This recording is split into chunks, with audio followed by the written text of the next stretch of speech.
I'm Jerry Swift. This is my partner, Al Gooderham. Today we're going to go over a blended technique. A blended technique, what that means is you're doing two different types of evolutions simultaneous to achieve the same objective. And we're talking about maximizing compartment space for our work area. Today, the tunneling and floorboard operations are going to be the two techniques we're going to show you. Now, under that IAP, I can't stress enough how important it is to follow those 4 phases of rescue. You got preparation, extrication, patient packaging, and transportation. In this scenario, we're going to go a little bit more in depth on the stabilization portion of that preparation phase. So here we have a car on its edge up against a wall. So we can say access to our patient is very limited. So we have to think about that before applying our stabilization.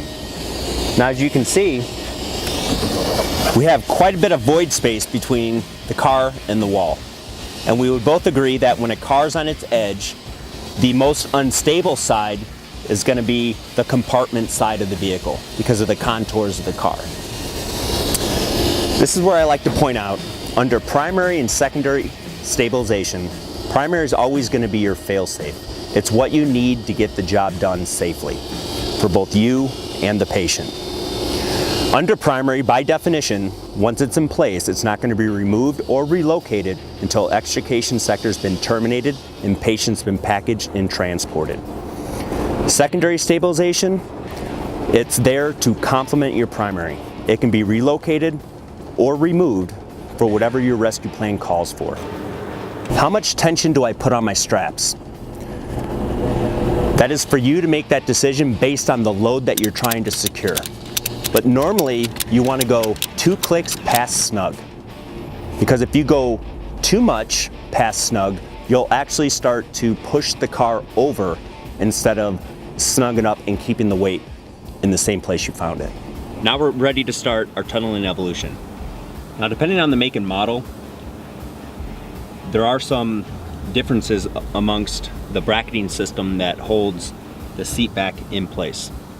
Now, on this particular car, which is nice, we have release buttons that you can release the seat and they fold down. Not every manufacturer will have that.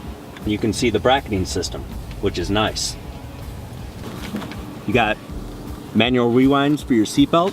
So a good tool for situations like this would be a Sawzall. You can just zip across it.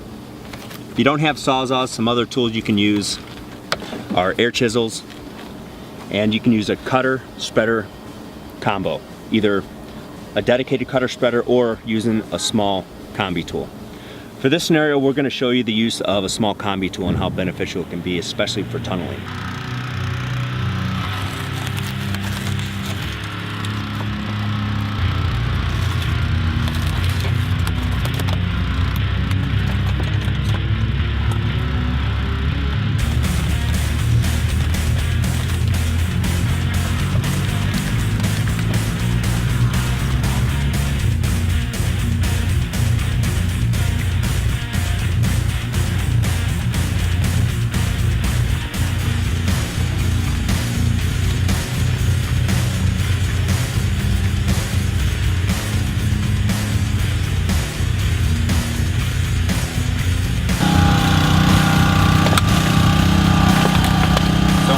Our tunneling evolution.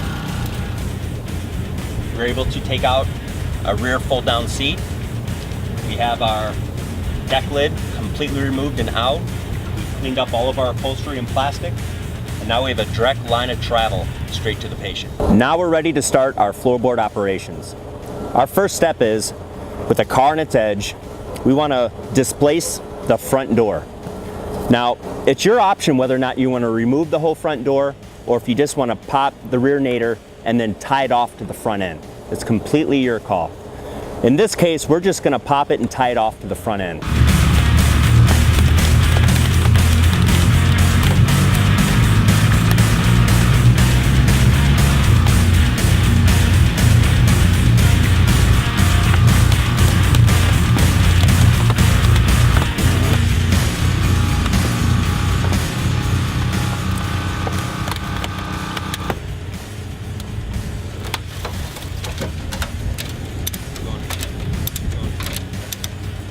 Good. Now, if you don't know where your bracketing for your rail system for your front seat begin and end, it's okay. You can do one or two things. You can either A, climb up and look, or B, usually on most manufactured vehicles, if you go midline with the B-post for the rear portion of the bracketing system, if you follow it midline all the way down, that bracketing system will be in front of it. So it's always a safe bet. So on the front of it, if you follow the kickboard where it meets with the rocker channel, where that 90-degree angle happens, if you follow that through your rocker channel with your relief cut down into your rail, and then finish that line with an air chisel or a sawzall,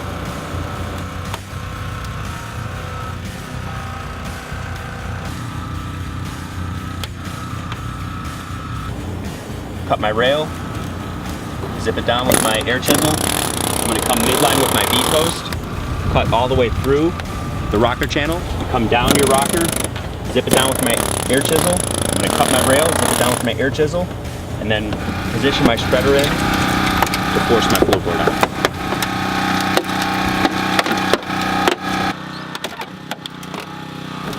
So now you see the end result of our blended tunneling with floorboard operations.